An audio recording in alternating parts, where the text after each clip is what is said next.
dalu becange jeneng dalu. Dangu mboten kepake jenengan. Ayo domo Sehat. nganti keuangan ketok-keton nganti klebu ana jroning pangimpen lho jel aku metu kowe iso. Semanten ugi kula nggih ngaten. Dangu mboten Kok menawi kepake. kula wonten lepat kula. Lah iya padha-padha iso ketemu kaya Dados dene. jenengan iku Kula nggih semanten ugi. Wis pirang dina lah. Lah iya pancen Gusti keparangake iso Lah ketemu nggih ning kene. laris Kok menawi wonten panjenengan. lepat kula niki pangapunten, Bos. Dados Wis to. Kula nggih, hah? Wis to. Engko sitok kurang. kok kurang, kok ngrasani Ya kancan. biasane nek mangan sego nek keluwen nek sitok kurang. Iya, Engko salaman pisan kurang. kurang Kurang ora? Enggak wis. Pisan kas ya pisan kas. Ah, dosa we. Iki rong ngene mbok dosane ngawur dalang wae. Iki bose iki ning kene kok. Alhamdulillah niki saged sowan wonten dalemipun Pak Agus. Nggih. Wonten ing Banaran. Nggih, para petinggi Tulung Agung kepareng rawuh. Niku komplit. Pak Bupati, Pak Komplit, Pak Wakil, Pak Bupati Kajari, rawuh. Pak Dandim. Pak Wabub nggih rawuh, Nggih. Pak Dandim, Pak Kajari, Pak Kapolres sedaya rawuh. Nggih. Luar biasa. Kula apal kabeh piantun Banaran Kok suwi iso nang apal? kene kok. Kok sapal kok. Suwi nang kene aku. 2 tahun nang kene aku melok nggone Yeni karo Srikah. Walah kowe saiki ning kono to. Gene tumgake. Gene gene apa ning gene sapa? Nggone Yeni karo Srikah. Aku gene sum malah ya ora tau ketemu awakmu belas aku. Kaya rumangsaku. Oh tukang parkir kula riyen. Parkir. Mriki niku Pak Agus iki karo aku ngene, Dik. Kanca plek. Ngene aku. Bolo apa to nek karo awakmu Pak Sering Agus? kecantol maksud iki. Babat seminton, Dik, bendina aku ning kene. Dadi apa? Babat seminton. Badminton. Aduh, Wong lah iya. babat seminton. Gudange kan anyar ning mburi aku sepel-sepelan. Oh, aku mau didudohi Rono, Mas. jenengan. Oh, ditantang karo Mas Agus. Lah alah saestu. Ah. Pak Agus niku badmintone tibane penak. Tibane Kok iso tibane penake Maksudnya maksudnya? benjikok lho, tibane jan penak tenan. Kok iso? Benjikok ning ngarepno glundung, memburi glundung dadi tibane iki penak ngono. Rumangsamu Pak Agus si bal mbok piye kowe? Lah bunder Kepangge sedulur. Menyek bunter iki kae ngono piyayine subur. Piyayine subur, mulane pawakane rada lemo. Oh ngono ya. Jarang olahraga. Lho bendina olahraga lho to jane. Olahraga apa kuwi? Ya badminton, futsal. Pak Agus iki komplit badminton, futsal, olahraga semua. Bal-balan. Iya bal-balan. Posisine dadi apa? Gedabek no. Kok iso gedabek lho. Ning mburi dhewe iki lho. Kae jenenge bek. Lah iya lah nyerkel kan munine gedabek ngono wong gedhe kok. Ya beda karo awakmu berarti. Iya no aku beda no. Kowe kan dadi gelandangan ya. Gelandangan dieng kurmu. Gelandang ora usah mbok ingat. Gelandang. Iki Desa iki Banaran. Nandur sayuran neng pinggir sumur. Apa? Wong sak Banaran panjang umur. Amin. Nandur sayuran neng pinggir kali wong sak Banaran banyak rezeki. Amin. Nandur sayuran neng tengah sawah wong sak Banaran kabeh barokah. Amin. Aku ya. Lentang Nandur apa duwe? apa ora oleh nandur to kancane. Apa duwe? Yo duwe kok. Nandur Banaran ning Alah kok iso Banaran. Nomor apa ta awakmu? Nandur Sayuran. Nandur sayuran ning pinggir kali wis awakmu. Wis. Oh alah. Nandur Sumur sayuran. ya wis. Wis ya? Wis. Sawah. Sawah wis. Kabeh-kabeh mbok Tak tanduri. beki tanduran kok. Mosok sawah sithik ora enek. Ora enek. Nandur sayuran aja nggon sing peteng-peteng. Lah iki lho apik. Iya, kena ya. Wong sak Banaran muga-muga meteng bareng. Lah. Iso dijangkrik. Kurang ajar. Kok iso meteng bareng lho rumangsamu. Eneng sapi ditutuli pitik. Apa wi? Pak Bupati kula nyuwun dhuwit. Ora ajar iki waso. Terlalu ngono jenenge. Wong iki kaya panjenengane Pak Agus. Piye Mas Yudo? Dalu punika ngawontenaken tasakuran. Betul. Gedhekke rasa syukur wonten pangwasaning Gusti Kang Maha Kawasa Gusti Allah Subhanahu wa taala. Ya. Awit sampun kaparingan nikmat. Heeh. Barokah taufik sarta hidayah ingkang sampun dipun tampi mulane dikebakke rasa syukur. Berarti wong Dawuhe la in sakartum la asidanakum wala in kafartum inna adzabila sadid.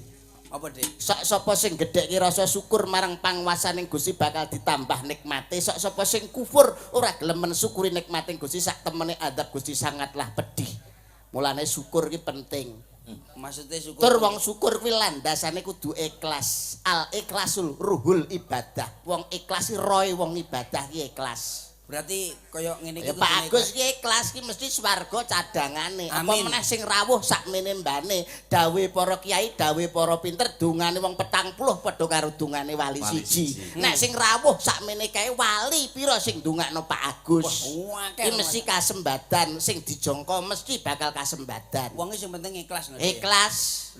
Hae ngomong-ngomong masalah ikhlas sak donya paling ikhlas dhewe wedhus. Wah, kowe mandakne Pak Agus karo wedhus apa piye to kowe iki jane kocluk kowe. Aku ora madakne kanggo conto, tolok ukur. Oh, tolok ukur. Ning donya ki sing paling ikhlas dhewe wedhus. Kok iso wedhus? Lah wedhus sampean terus pas Idul Kurban, Heeh. sing dikurbanke wedhus.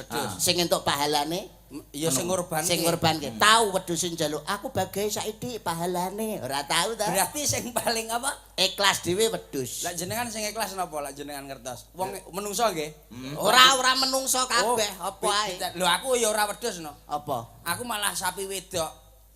Lah kok ikhlas sapi wedoke lho. Ya bocah ki ra tau roh roh sapi perah ora? Mbok yo lali Mbok akeh. yo lali ta. Eh. Sapi perah nuwun sewu. Isuk susu diplotot. Iya. Bengi susu diplotot. Sok-sok sore susu diplotot. Plotot. Sedina sungi ping 3 sampai ping 4. Tahu tumen sapi njaluk aja mbok plotote to aku rabinen. Tahu to ngomong ngono sapi ora tahu to. Ikhlas banget mosok aku digantung terus ngono mosok enak-enak ngono. Kok diplototi terus kok gak ndang dirabi ta? Lho lah ya. Oh iya ya. Kowe ikhlas sapi lho timbangane wedhusmu. Berarti lak para ikhlas-ikhlasan tetep ikhlas aku lah karo. Kowe karo awakmu ikhlas? Ikhlas aku. Sik nek ngomong masalah ikhlas kula tes nih. Jajal tak tes saiki. Tes. Tak bukti keikhlasanmu. Ya, Pamane pas dina Jumat. Ya, Awakmu mau. mesti Jumatan ta? Iya. Delalah budal Jumatan jarak 200 meter diceluk karo tanggamu. Cil, sapimu cul. Kowe pilih Jumatan apa pilih ngurusi sapi? Ya tetep Jumatan nindak. Sapimu ngebyong tanduran seneni tanggamu dosa kowe malahan. Ya maksudnya nyapo lho sapi ucul jam yah ngono ki lho nyapo. Ya salahe. Ora ikhlas lho, ikhlas ora iso iki. Sing Tentang ikhlas ya to. Ora ikhlas.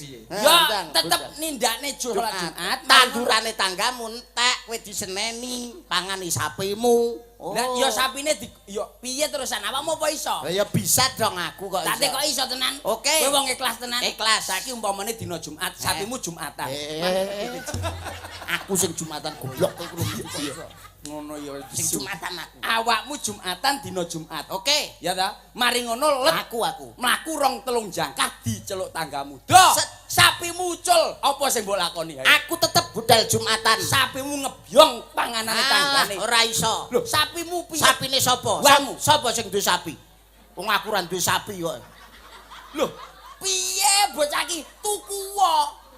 Wong aku ora duwe sapi ngenyak wae, wedhus pitike ora duwe lho kok iso sapi iki lho. Angkrek omongan angel rem tebas karo iki. Tetep Jumatan aku ora duwe sapi kok. Sesuk tuku wae. Kowe iki rumahku padha-padha maune kowe roh aku mlebu rene geger. Nyapa? Lah, nuwun sewu. Iki lho sapi iki lho diterusne. Lah sapi. Lah sapi ape diterusne piye wong kowe ra tuku ngono lho. Ora duwe lho. Lah kowe apa sapi? Lah duwe aku lak sapi roh sembarangane lho aku. Lah ki ora sembarangan. Bedakno bab sapi. Lah sapi saiki ndase ngarep buri ya. Ya. Tak tekoki saiki. Ya. Lak ndase ning lor, buntute ning ndi? Buntute ning kidul. Alah, sapa sing ngomong tak tapukane lambene sapi? Ya to sapi ndase ning lor, buntute ning kidul. Nyapa ning kidul barang ya. Lah sapi ndase ning lor, buntute ning ndi? Ya ning gone no, Mas. Mbah iki diongkek ngalor ngetan ngulon ya terserah sapi.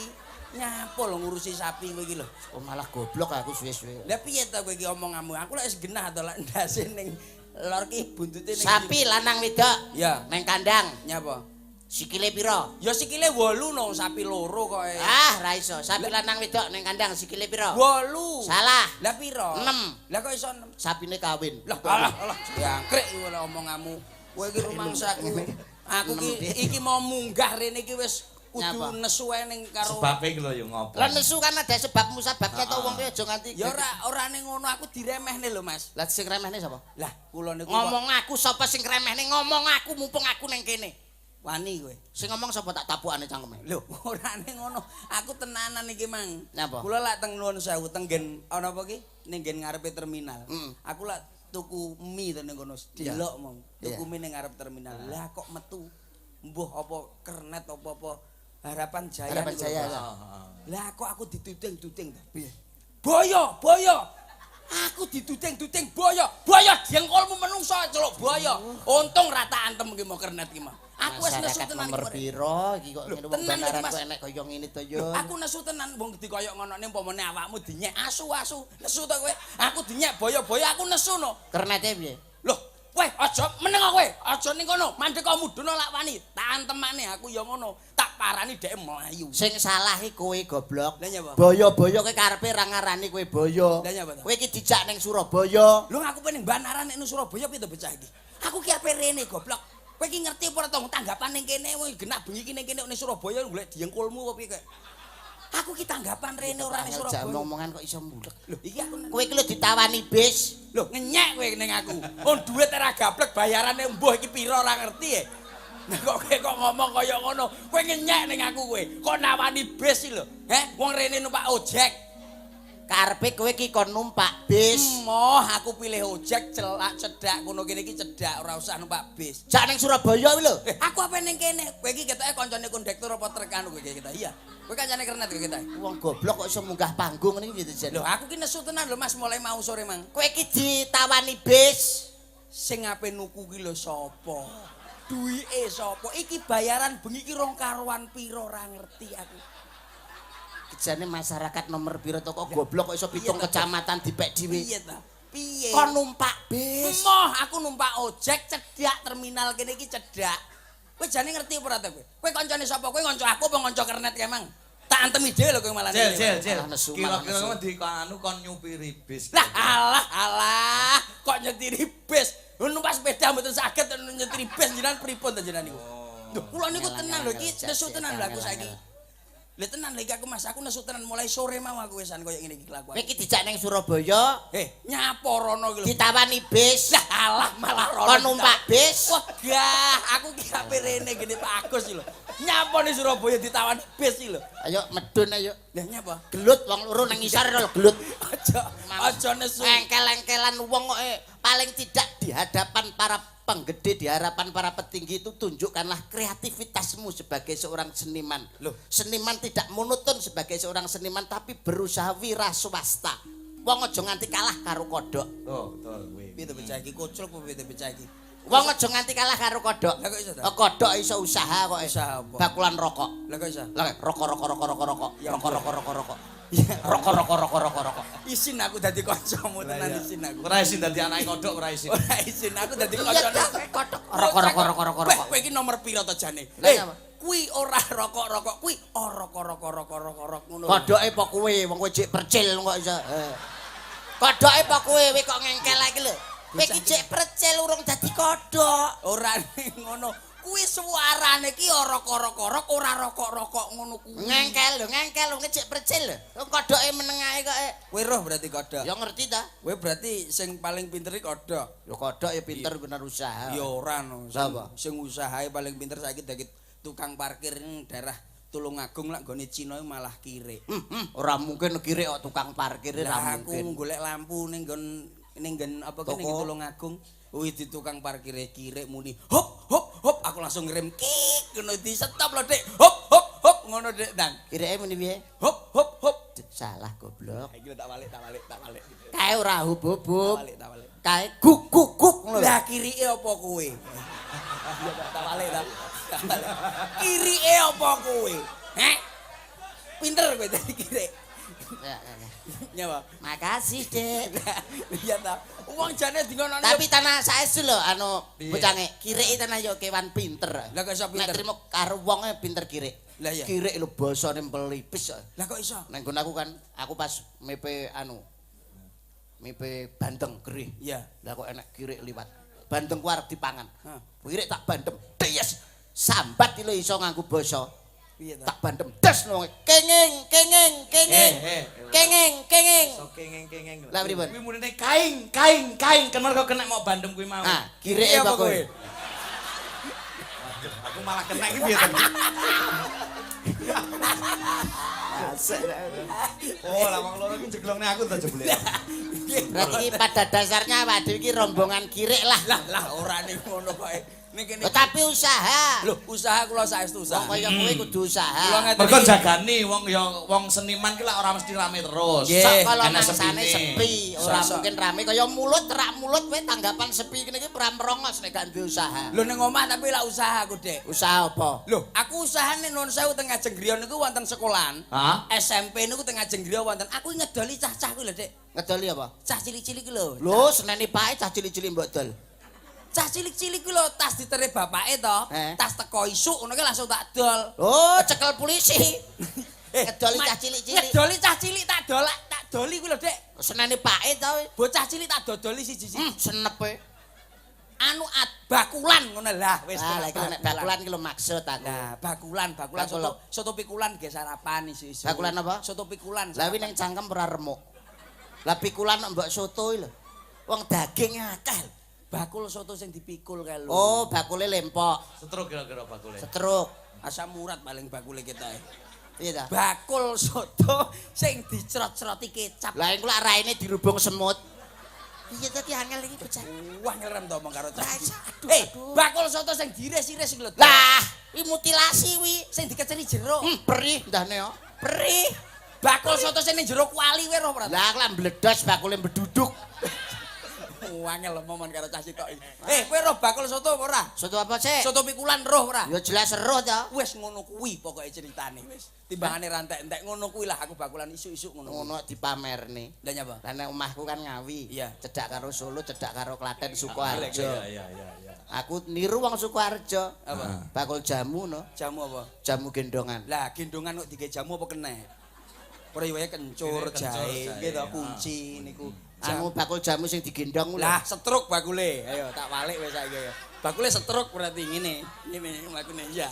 Ya Kok balik kaya soto ya. ya pokoke ya ngono kuwi. Bakul soto sing diadahi bakul botol. soto. Bakul Anu, bakul jamu sing diadahi botol kuwi lho. Bakul jamu Sing diadahi botol. lah botolnya sepiro bakul mbok adahi botol iki lho. Bakul jamu sing digendong kuwi lho. Setruk bakule asam urat paling. Ya, heeh. Bakul jamu sing ning jero botol. Ah, apa ya cukup botolnya sepiro. Terus kok. botolnya diocak-ocak. Lah mumet ndase no bakule. Ayo jajal bingung ora kowe. Jelas nih. Oh gak ngene lah penak-penakan wis tau bakul jamu gendongan, Brong. Urung. Aku ora tau roh Bakul jamu gendongan? Urung roh. Sampeyan men nate semer bakul jamu gendongan? Urung. Bakul jamu. Urung. Dereng. Mas, yoga-yoga men nate ngertos bakul jamu gendong. Bapak, ibu-ibu saya mau nate ngertos bakul jamu gendongan. Dereng. Lah kok padha aku ya urung. Lah nyapa kok cerita. Polane aja lak ngomong lek diwalik jane ya bingung kok. Rusuh kok carane kok ngono aku ora dikei kesempatan kok. Ora ning ngono ki awake dhewe ning kene iki diundang, Dik. Nek menghibur masyarakat. paling tidak awakmu ya sambutan to mewakili Bapak Agus. Nyapa Lho Pak kudu Agus iso to. sambutan mau. Lho paling tidak ya sebagai anu kok. Sambutan betul sekedap. Iya no, mewakili betul. kula kan temen, ngaten. Iya. Awakmu karo Pak Agus iki termasuk kanca. Iya, lah iki lho kanca Kanca plek. gaple, kanca gaple. Kanca plek. Sing apik aja nganti kleru. Nggih, nggih, Kok nggih. disiarne. Siarne. TV. Anu madu TV. napa niki? Madu TV. Oh, Madu Madu TV. TV. Nggih, siap. Apa meneh daerah kene iki daerahe para santri, para ulama. Iya. Ngomong sak ngomong kudu diatur. Ngerti aku mah. Iya.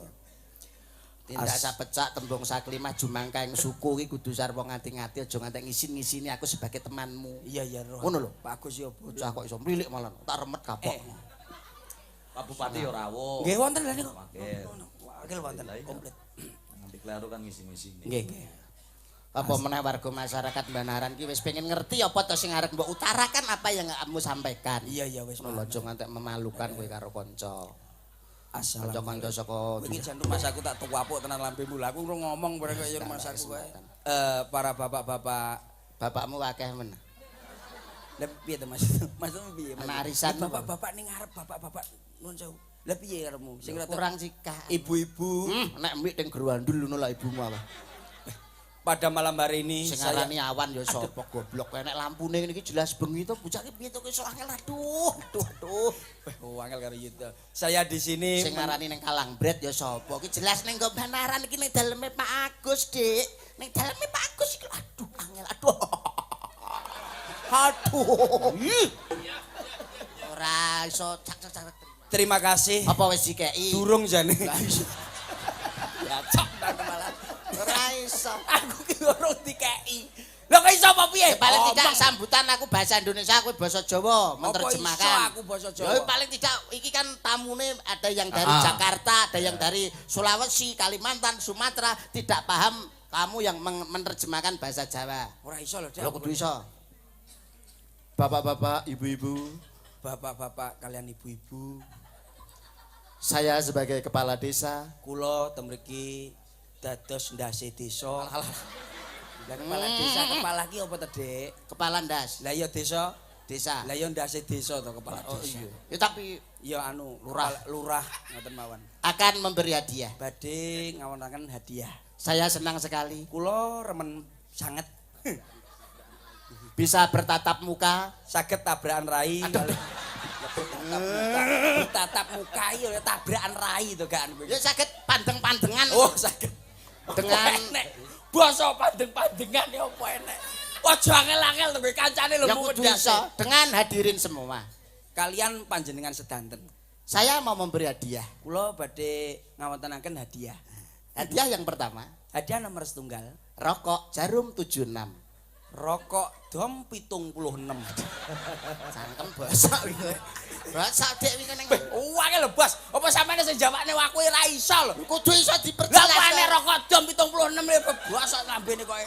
Lah ya kudu iso. Dan hadiah yang kedua Hadiah ingkang nomor kalih yaitu minuman cap kaki 3. menika minuman cap sikil telu.